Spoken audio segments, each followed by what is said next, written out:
there was a real epic consolidation that had never happened before of moderates, with Pete Buttigieg dropping out. And I think a lot of voters who did not want to see Bernie as the nominee, realizing that they had to coalesce behind Biden. I think another critical factor, which I'm sure we'll talk more about, is the massive loss, landslide loss in South Carolina. And I think the campaign did not really assume that there was going to be a loss and did not put enough resources into winning that state. And also, frankly, to grappling with other lessons from 2016. And I think we'll talk more about that. And then I think the other piece was the way that the media also covered the Biden win in South Carolina, which really gave him a huge boost going into Super Tuesday. And the fact that we also didn't have the consolidation and the unity on the progressive side left us in a position where we could never really recover after Super Tuesday, even though we just a few days earlier looked like we were on track to win the nomination. Yeah, and could ask lots of follow-ups to that, but I do, and we'll kind of go back and forth, but I do want to bring in Marcus, who was also involved, but in the 2016 campaign, and I'm not sure where you kind of positioned yourself this year or this past year, Marcus, but race in particular in the Bernie campaign was a live wire, and I've heard a lot of critique about the campaign and Bernie himself not investing enough in Black outreach, in relationships with Black leaders in the Black community. Was there a way Sanders dealt with like policy positions that pushed the Black community away? Was it more about the structure of the campaign, the outreach? What was your assessment as someone who thought deeply about this from 2016 and into this year? Oh, well, my position in 2020 was just an outside endorser. I just endorsed the campaign and watched it from afar. I was too busy registering voters in Georgia to really kind of be in depth. The campaign to me was, the 2020 campaign to me was all but, at least with Black voters, all but a loss by the time that 2020 came around, because of the lack of fundamental like outreach and relationship building that could have been done with one of the largest email lists and one of the largest like money in the bank candidates in the nation and in Americans' history when it comes down to like having grassroots funding. And what I mean by that, and I try to say this not in a negative way, but there were just organic conversations, organic decisions that were made from 2016 that could have been addressed. There was never a African-American outreach. My team never got a debrief whatsoever. We never got a chance to debrief in 2016.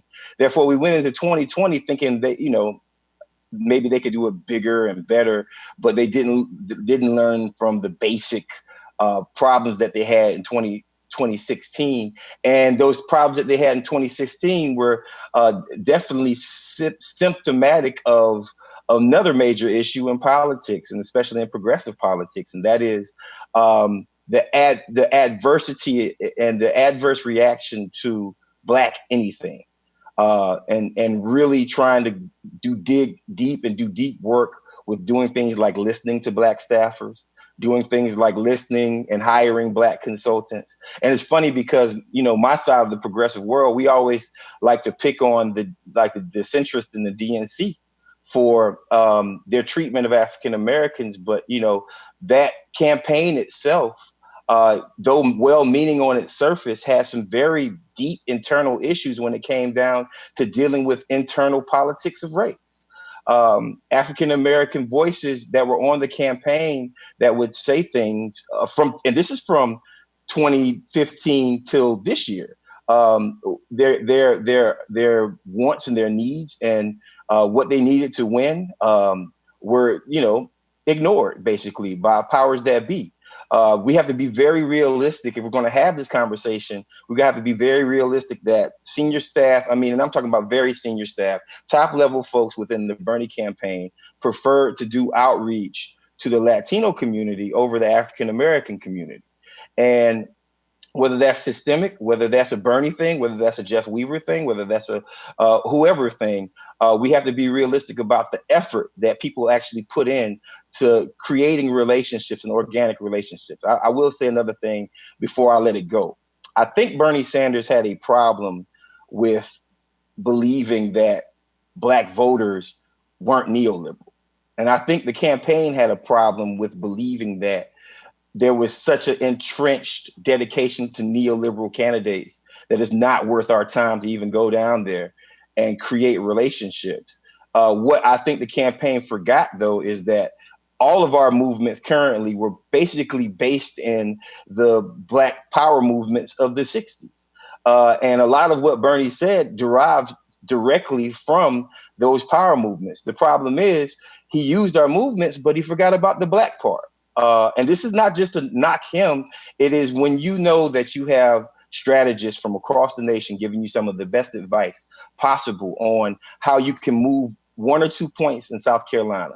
And you decide that you don't want to do that because you don't want to take the chance. When you decide that you don't want to hire an African-American firm or do advertisements in, Black paper and Black media, when you should be, when your message would resonate. That's not a Black voter fault. That's a campaigning fault. And I think that I think that the higher ups refuse to even address that issue. This is the last thing I want to say about it.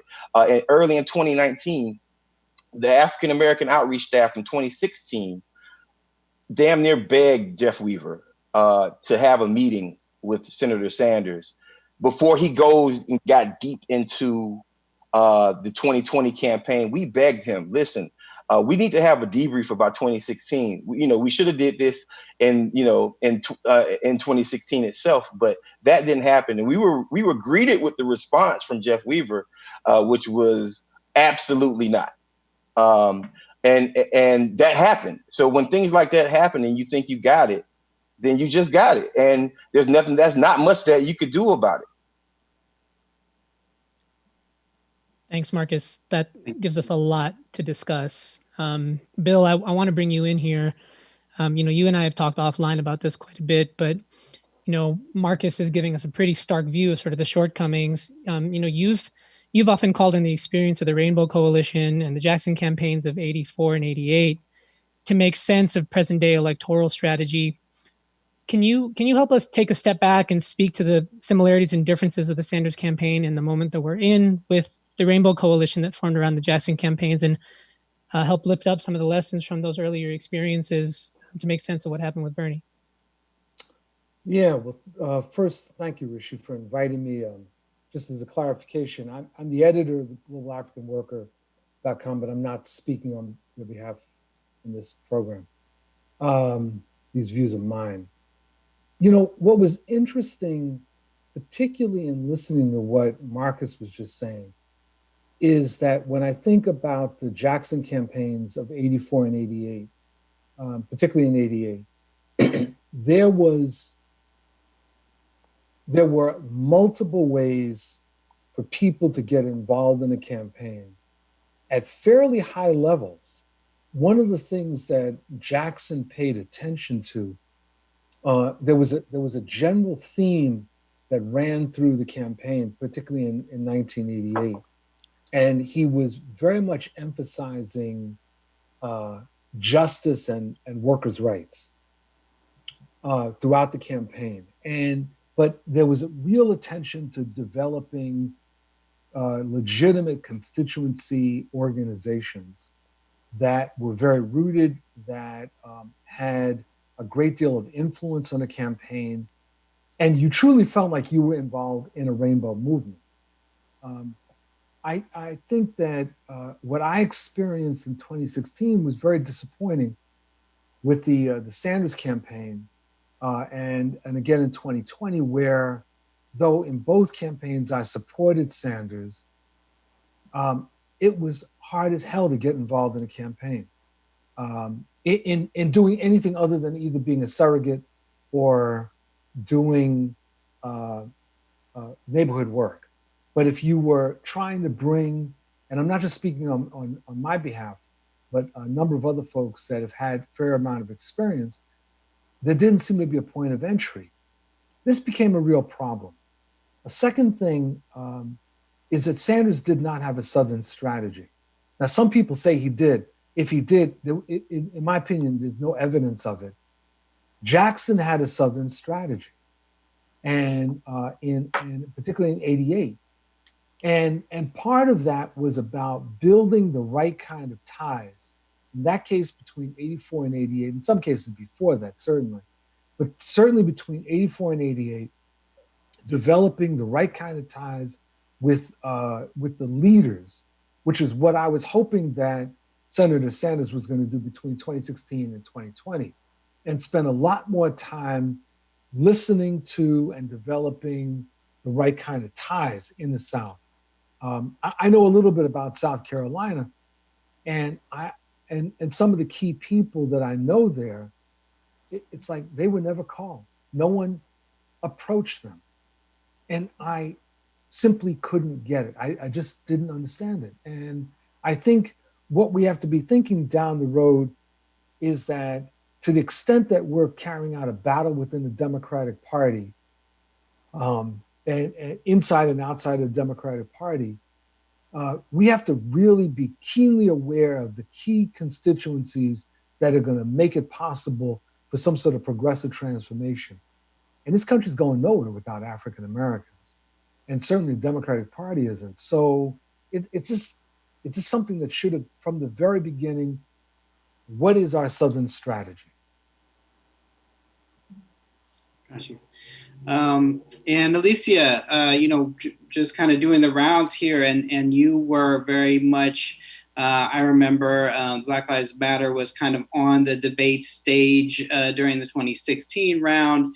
And then obviously you and your organization were weighing back and forth the candidates for this cycle. What have you heard that you agree with or disagree with? And in particular, wanted to ask a little bit about the kind of platform of the Sanders campaign. I remember that the Demands, I think it's a Movement for Black Lives kind of platform came out, and there are some similarities between the Sanders platform and that one, but there is also differences. And some people have this question: well, is it the universalist demands that are a problem because they don't speak specifically to race, or was it really just more how him and his campaign talked about the issues, but the platform was actually correct? So those are a few things I'd like you to reflect on. These are good questions, and thank you. And what an honor to be on this panel at this time having this conversation. So hi to everybody. I'll just start off and say that I agree with Marcus. And I want to dive into a couple of things, maybe like continue to elaborate on a couple of things that Marcus offered, because I think they're important for us to analyze. I will also say that the position I'm speaking from right now is not BLM. It's not M for BL.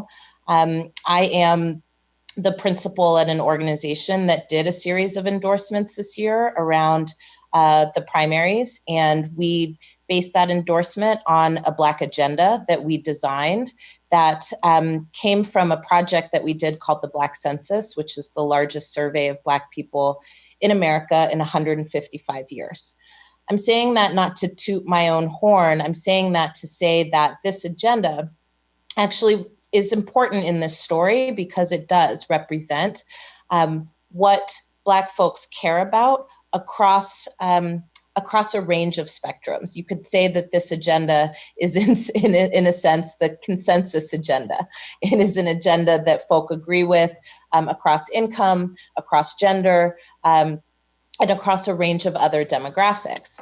And I say that, and I posit that here because I think it's important to recognize that so often when it comes to Black communities, and particularly when Black folks try to engage with campaigns, we run into a couple of challenges. I think one challenge is the notion that the things we're trying to move are not reasonable, right? That wasn't necessarily a Sanders campaign challenge, but it becomes a challenge when you're dealing with political campaigns overall. I think the other thing, though, that happens is that, folk want to figure out how to use various communities for symbol and not substance. And I think as somebody who, has helped to create Black Lives Matter and tried to engage political campaigns in 2016, even though there's kind of this widespread narrative that we did not try to, we just chose to not endorse, but we certainly were in conversation with political campaigns for most of the electoral season.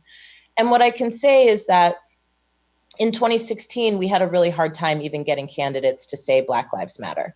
And that was progressive candidates, and it was also neoliberal candidates. And so the fact that in 2016, we were there after having had the first Black president in the history of this country, and at the kind of pinnacle and the height of the Black Lives Matter movement at that time, I think you could already say that 2016 was going to be a wash, because the fight actually became around,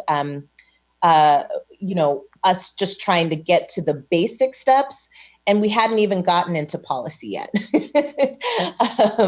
I will say that, come 2020, I agree with Marcus. We had 4 years. We had 4 years to build relationships. We had 4 years to invest in institutions. We had 4 years to figure out how we were going to attach a voter registration and voter mobilization strategy as it related to Black people, and to connect that to a campaign that I think, for all intents and purposes, really did try and represent an agenda that would have moved Black communities forward. And with that being said, in 4 years, we were not able to actually close the gap between not only the relationships of institutions rooted in communities to the campaign, but I also think a sense of a nuancing of what Black communities needed to be won over in order to really win. And I think one thing I would add here is that, for me, what I experienced, both in, having gone through an endorsement process with the Sanders campaign, folk definitely did show up for it. Folk did reach out to us early. And I would say that when it came to substance around policy, we had some difference. I think one of the things that becomes really important in this moment is that we should be able to do a lot more at this stage than talk about Black communities as if the things that define us are incarceration, legalization, right?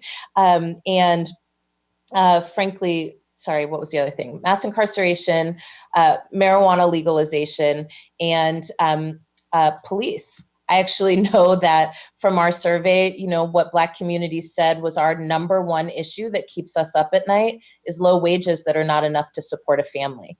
And so we really needed a campaign that wasn't just ideological, but we needed a campaign that was going to appeal to Black voters by being very specific about how you were going to improve material conditions for Black people. And that would have moved Black voters in a different direction. I don't buy the narrative that Black voters are by and large in support of Joe Biden. I think what Black voters were in support of was a candidate that they felt like could govern and could legislate. And the bar was not as high with Biden for sure, but I still feel deep sadness that at a time when we were able to move a candidate with an openly socialist agenda, I think we went back to particular patterns that we have, which was being much more concerned about cutting and narrowing as opposed to widening and broadening. And the fact of the matter is, with a lot of Black voters, what was going to appeal to them was not necessarily the socialist politic. I'm not saying that it was going to turn folks off, but I'm saying that that wasn't the thing that was going to bring Black voters to the yard. What was going to bring Black voters to the yard was a clear plan about how wages were going to be increased, how jobs were going to show up, clear plans around housing, clear plans around healthcare. And frankly, if those bread and butter issues become ideological only, we always see problems in terms of moving Black voters. And so I think that was difficult. I also think you're right, Claire, that media, mainstream media in particular, was absolutely brutal to Sanders. And frankly, there was a lot of tension, I think, and a narrative that the campaign could not shake around supporters of the Sanders campaign. That is something that turns Black voters off, frankly. And I think that, we had 4 years to figure out how to counter disinformation. And so that was certainly happening. But I can also say that, when it came down to it, from our perspective, from our organizational perspective, we actually ended up endorsing Warren. I can say that, the bloodbath that I think happened towards the end with those two campaigns certainly was not going to motivate Black voters in any way, shape, or form. Finally, I'll just offer here that, I think that campaigns in general need to figure out how to work with movements, even if they don't do endorsements. Frankly, I don't think it's the job of movements to do endorsements. I think it's the job of movements to hold campaigns accountable and to support campaigns in talking to their base and to talking to the people that they're talking to. And I would hope that a lesson that we take from this last round is that perhaps endorsement isn't the goal here, perhaps engagement, right? And not only a broadening of engagement, but an amplification of how campaigns can engage with movements is deeply necessary. Thanks, Alicia. And Claire, I want to bring you back, not to necessarily address everything that everyone said, but you were specifically on the organizing team and leading the organizing team of the campaign. So that's somewhat probably connected, but also different from many of the comments that folks are making. I was hoping you could, before we kind of move into the current moment, talk a little bit more about the organizing department and what you feel were some of the things that you all innovated on that should be brought forward into the next, iterations of organization or campaigns, and to what extent any of your efforts tried to bring in Black volunteers of color, organizers in that work, because it feels and felt like there was lots of activity, lots of donations, and kind of more than in many presidential campaigns, any that I had experienced. But it wasn't clear kind of what the racial politics within, or the racial representation within that were.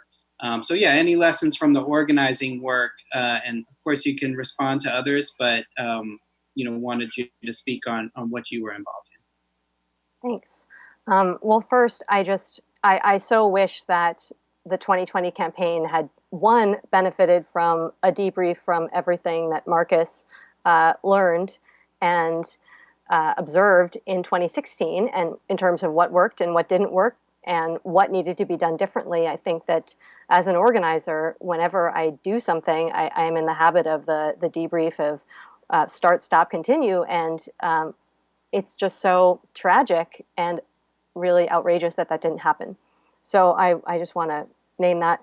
And then also, I so wish that the campaign had benefited from Bill's insights and Alicia's insights, and also that, that the people who you're saying did not feel like they could connect with the campaign or get through to the campaign or be fully understood by the campaign had really been heated.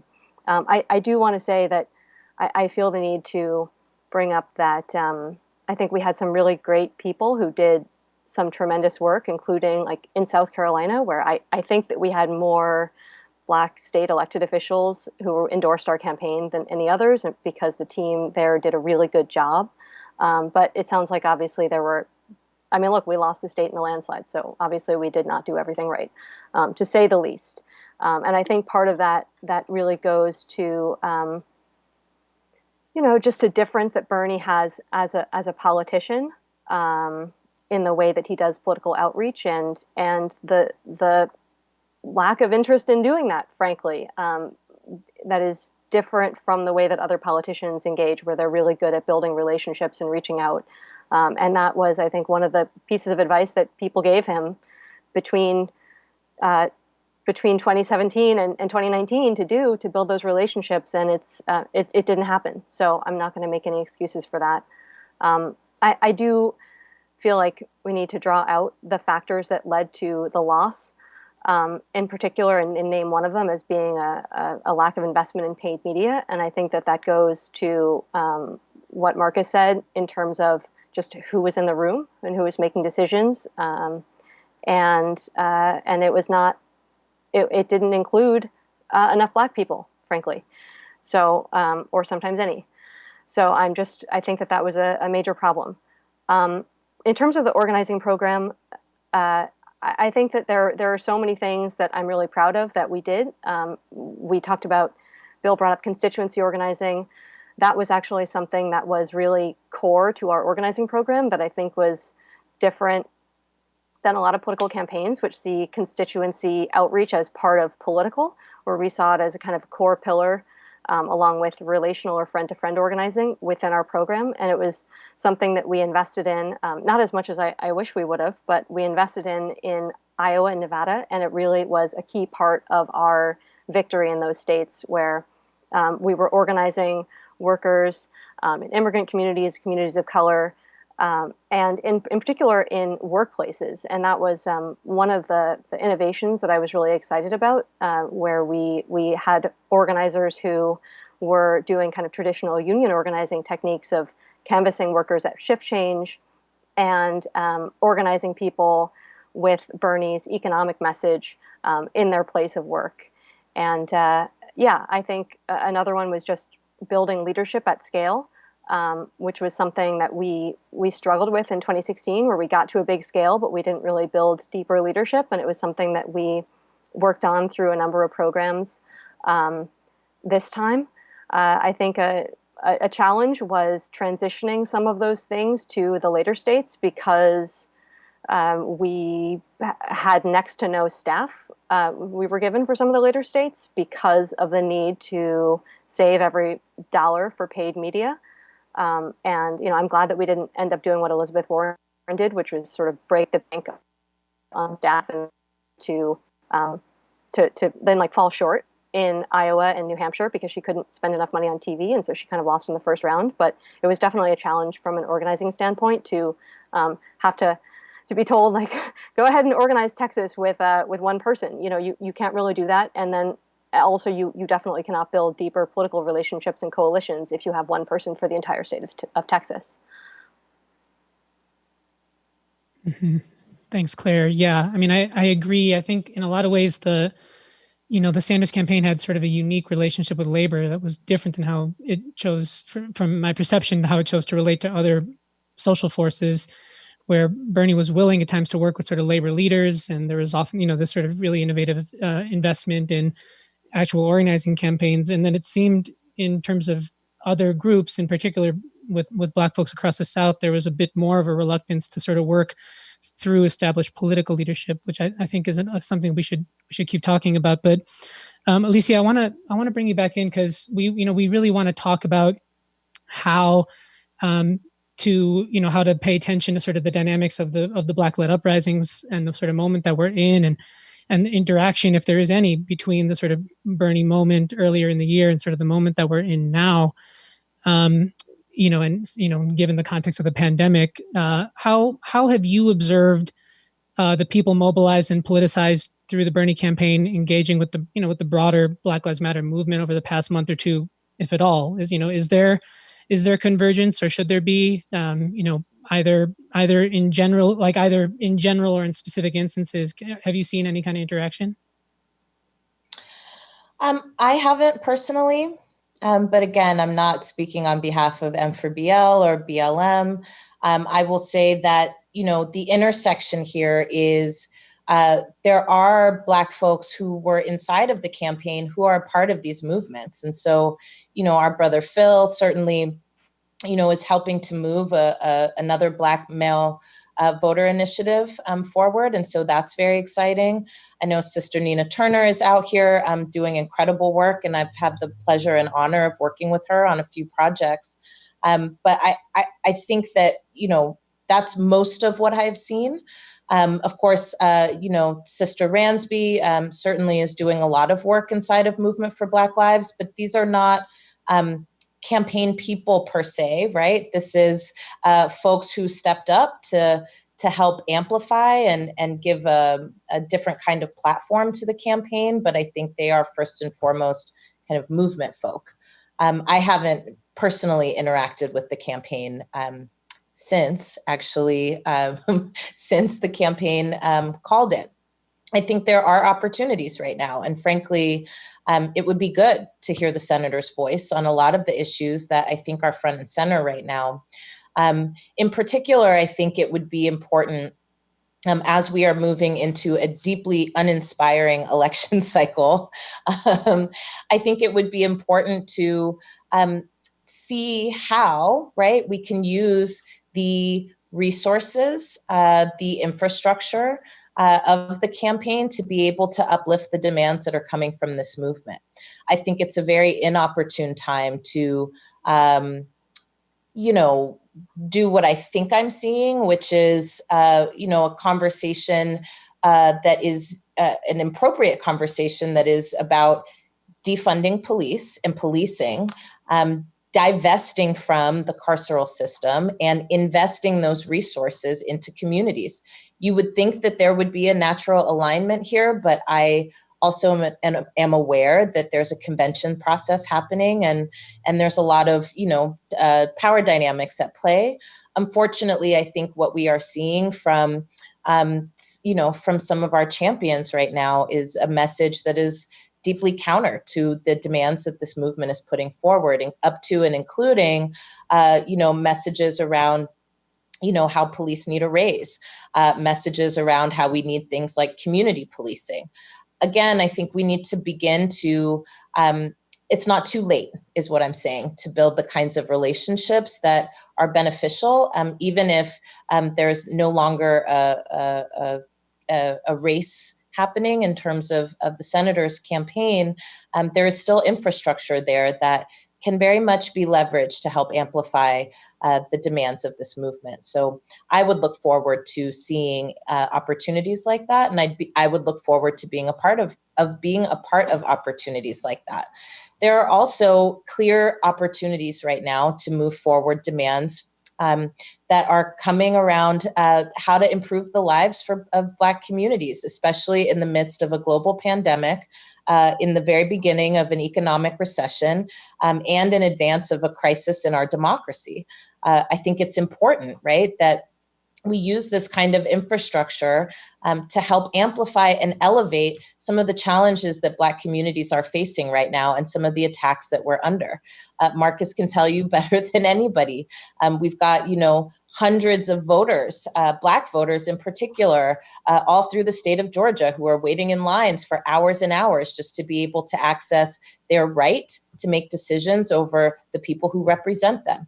In places like Kentucky, voters turned up when they were locked out of polling places. It would be great to hear from campaigns who are really projecting a different vision for the future of this country, to not have stopped at the primary when the race is over for that particular candidate. I think we have to draw a line of continuity here. And if the fight here was really about amplifying and elevating the possibility that democratic socialism could be the governing principles of this country, the fight for Black communities should not have stopped. And so I would just say that those are key opportunities that are on the landscape right now. Yeah, those are really crucial interventions to make, Alicia. Thank you. And we kind of want to build off of that and bring Marcus back in. But before I do that, I just want to tell the audience, we've heard that there was a couple tech glitchy problems in the beginning. I think they've all been resolved. So hopefully folks are okay. But if you want, feel free to start a watch party on Facebook Live so we can build back some of the audience of the folks that may have dropped off in that tech problem. But things look good on the front end now. But Marcus, I want to bring you back in. One powerful aspect sort of this moment is that, it appears that Black leaders and Black organizations are, truly genuinely in the lead and are, for the most part, their leadership is being respected in the broader movement. Is this a sign of a potential watershed realignment of movement forces underway in this moment? Is this, is there the possibility of a front in sort of the way that Alicia just described for the 2020 election or for beyond that's led by Black and brown forces and communities with white people supporting alongside? What's sort of in development? What do you think is possible? Well, I hope so. I mean, white supremacy so far in America is undefeated. With a couple of losses here and there, they're still kind of on top. And I don't want to say that in a negative way. I just want to say that in a realistic way. We cannot go back to the same policies, the same practices that we had just earlier this year and expect anything different. Let me bring something up. Once progressives decide to center, once white progressives decide to center Black issues, you start handling the major issues of the country. So one thing that I used to say to Senator Sanders and the team all the time was, okay, Medicare for all. How does that affect Black communities? And explain it to a Black person. Okay, you want college for all. Well, then first let's talk about how we can get more African Americans graduating from high school and to get college for all, right? Center these issues and think about them from a Black perspective.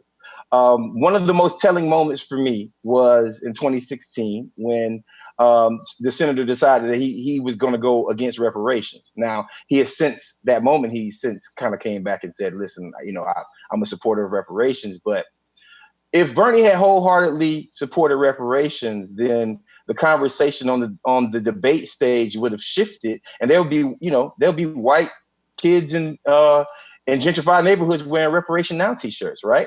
So I want to say this right here because we talked about moving forward, and we talked about, is there going to be a shift in the paradigm?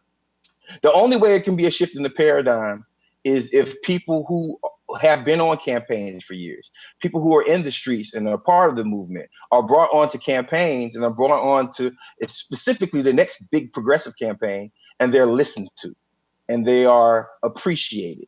And they are respected as trusted voices, just like some of the white male consultants are.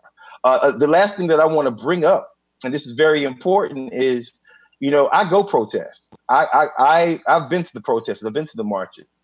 And what I noticed is that there's a very big difference between what we ask for in the streets and what candidates across the nation ask for or talk about when it comes down to policy-wise, right? So the Sanders campaign and the Sanders kind of ideal is a problem. The streets don't center particular leaders. And I say this with a caveat because I don't want to disrespect anybody on this current, on any of the surrogates for Bernie Sanders. But there is a problem, a fundamental problem with not centering the community over centering surrogates and celebrity.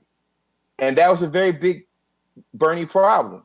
It's good to have surrogates, right? But don't roll out Black people expecting all the Black people to just follow one person. You got to do organic dirt work. And until we get to that point where we're not being used as faces, but we're actually doing deep organizing in communities to build relationships. Like Sister Garza said, to build relationships, you're going to have an easier time talking to dream defenders if you've had an office in Miami in the hood for 2 years, or you have people down there talking about Senator Sanders for 2 years than just showing up during election day. So we have to start doing deeper organizing, and we have to hire folks and let them do their jobs and trust them. And also, the last thing, let's let Black folks get their hands on the budget. Let's let African-American campaigners and people who are working on campaigns have some version of a final say-so when it comes down to how we're spending the money on the campaign, and let them be in the room and let them do their jobs. Thanks, Marcus. Bill, I have a question for you about kind of labor and its rolling on, but, a lot's been said. I want you to be able to reflect if you've heard anything kind of this, especially about the current moment and the kind of interaction between the streets, the campaign, some of the stuff that Marcus was bringing up, or just the realignment of people in general. What are you seeing from your experience kind of coming out of the Bernie campaign into the pandemic and into this Black uprising? How are things shifting, and what do you want to respond to from what you've heard?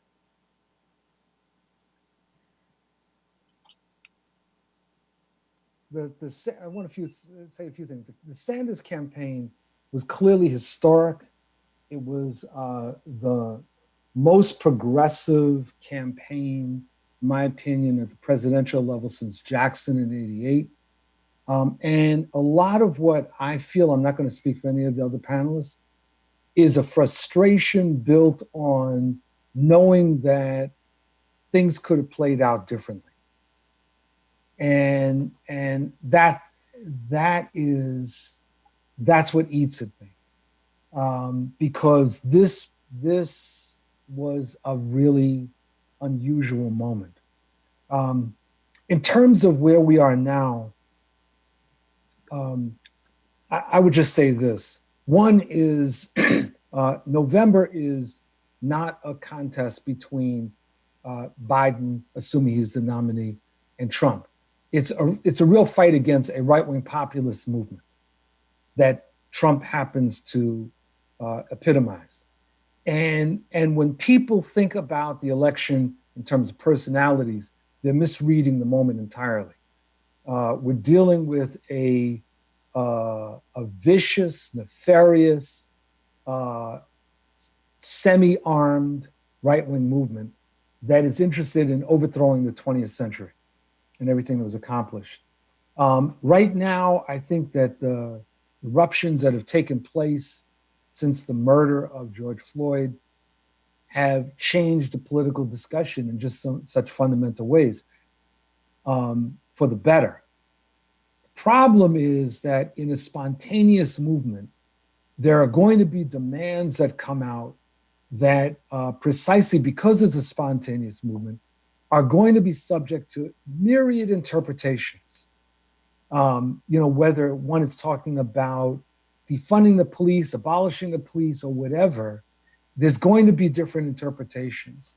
And that part of what's going to be critically important is the beginning of the consolidation of progressive forces that can take the energy out of the streets or from the streets, it's emerging from the streets, coalesce in very, very clear programmatic demands and push them.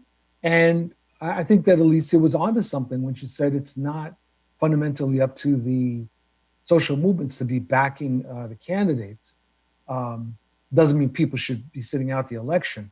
But I think that we need to be building organization desperately at this moment, because at some point when in any kind of spontaneous movement, things are going to crest and decline. And the forces of the right are waiting for that moment in order to seize their own opportunities. So that's what I think that we have to be focusing on. Yeah, and just from your own perspective on labor's kind of involvement, either in the campaign or in this current moment, what are you seeing? Because we had Organizing Upgrade had a call last night. Sochi, who's with New York Working Families Party, said that there can be no successful movement for massive social change without organized labor, and obviously that party has labor as part of it. When you look at who's coming together to defeat the right, to defeat Trump, it does seem maybe labor is being more bold or not. What are you seeing, and kind of what do you propose? Real quick, what I proposed was, this is going to be very self-interested, was in an article that I wrote in The Nation about 5 things that I think labor should be doing in The Nation magazine. But I mean, the organized labor right now remains in a state of paralysis and crisis. Elements within organized labor became very active in the Sanders campaign, particularly. Some in the Warren campaign, but very active in the Sanders campaign. But in the face of the crisis that we've been seeing since COVID, the economic collapse, and now these lynchings and the uprisings that have taken place, organized labor is spinning. And while there are, in many cases, good positions that have been elaborated by certain leaders, and I don't want to take anything away from anyone, what we need is building a broad front. We really do need labor and as many unions as possible, as well as non-union labor organizations, the domestic workers, others, to be spearheading a broad front against repression and in favor of democracy. We need that now. And that's what exactly needs to be tied into the motion on the streets. That's what I think that labor needs to be doing. That's what I think it needs to be concentrating on, and not hoping that a Biden victory will result in the pendulum swinging the other way. I don't trust pendulums, and politics is not about them. And so what we need is real organization. That's what I'm really advocating. And frankly, part of what's going to be necessary is that we're going to have to encourage several union leaders to go into retirement. Thanks, Bill. Yeah, the question of building new organization, listeners of our show will know that that's a repeated theme and one we're going to keep coming back to. So thanks for making that agitation. Alicia, we're going to give the final word to you in a second, but before we do that, Claire, I want to bring you back in. A lot of our questions have sort of asked you to look backwards on sort of what worked, what didn't inside the campaign, but I want to give you a chance to say, between now and November, there's a lot at stake. I think everybody on the panel sort of made clear sort of how to view the next several months. What do you think is sort of most important for left organizers in the electoral space to be doing between now and November? I think that everyone needs to be supporting the movement for basic democratic rights and Black liberation, and for defunding the police and dismantling our mass incarceration system and attacking systemic racism. I think that is really important to lift up. I think it's notable that Bill was talking about the Rainbow Coalition, that the socialist left has at times failed to get behind movement for Black liberation, such as Jesse Jackson's campaign. And I think that we're broadly seeing a lot of people in society get behind these protests to a degree that is even shocking to me. So I think that's number one. The second is we need to be organizing around this pandemic. We are approaching a cliff where millions of people are going to lose their homes. And be foreclosed upon, be evicted, are going to be in breadlines. And the Democratic leadership is completely inept. They just massively transferred wealth upward to corporations with the initial bailout. And we really have to be applying a lot of pressure to them. And then I think we have to be setting the stage for fighting for what, if a Joe Biden presidency becomes a reality, and if we take back the Senate, I think there's going to be a major fight over the mandate that he has, because he's probably going to win, if he wins, with a lot of former Trump supporters coming back in, and they're going to try to claim the mandate and say that we just need a return to normalcy, and we have to say no, the status quo is not working for too many people. Thanks, Claire. Alicia, final words. A lot of people are smelling blood in the water with Trump.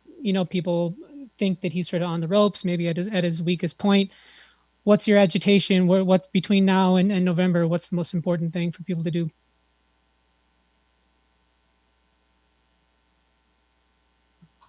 Hey, muted, but now back. All right. I mean, I think the most important thing for people to do, honestly, is turn out and to get all their people to turn out too. But I want to say that in context. You know, today, Donald Trump tweeted that he believes that Black Lives Matter is a symbol of hate.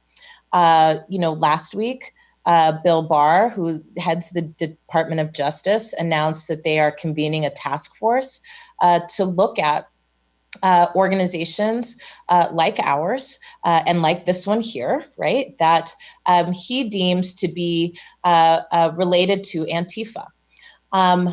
We are, as co-founders, Patrice and Opal and myself, certainly being attacked every single day on right-wing channels and by right-wing pundits, not only about our politics and our ideology, but literally being attacked on the basis of these uprisings. And so I want to be very clear that the most immediate task is not to just love what's happening in terms of the rebellions that are sweeping the country. It's to actually now stand in defense and support of this movement. And we've seen this playbook. We saw it in 2016. In 2016, you know, Donald Trump floated the idea of BLM being labeled a terrorist organization. They started to craft new designations inside of the FBI, including one that they called a Black identity extremist. And I think we need to take these types of threats seriously, not just because it's me, but because activists and organizers and community members across the country who participated in protests, who have been helping to take down Confederate statues, this president is actually putting up wanted posters with people's faces on them. What Bill said is right. The time right now is not about kind of the clash of personalities. And it's not even about parties at this point.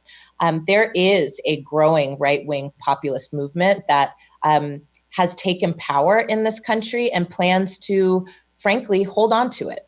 And so I believe that what we've got to do as a movement is absolutely get it together and absolutely broaden. And one of the ways that we can broaden is in defense of this movement right now.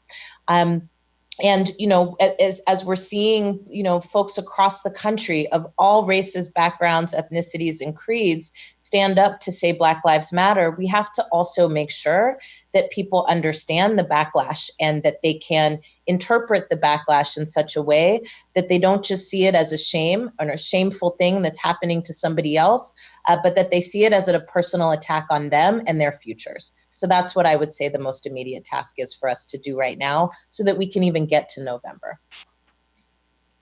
Amazing. Thank you, Alicia. Thank you, all of you. What an amazing note to end on. So that's a wrap for tonight. Thank you so much to all the guests. Really rich discussion. Our next show is on July 22nd, same time, same channel, 5 p.m. Pacific, 8 p.m. Eastern. We already know on that show that M. Adams from Freedom Inc. and Judith LeBlanc from Native Organizers Alliance will be on, and they'll be joined by a couple other excellent guests to be announced soon. Please join us. Adam, why don't you take us home? Thanks so much to Organizing Upgrade, Real News Network for making this show possible. Thanks to all the guests. You know, really want to lift up, Marcus said, white supremacy has been winning the rounds in this country. Hopefully we're seeing a good body blow and a knockout punch happening soon. Really appreciate people bringing their full selves and not pulling any punches on this show. So until next time, keep fighting, keep organizing.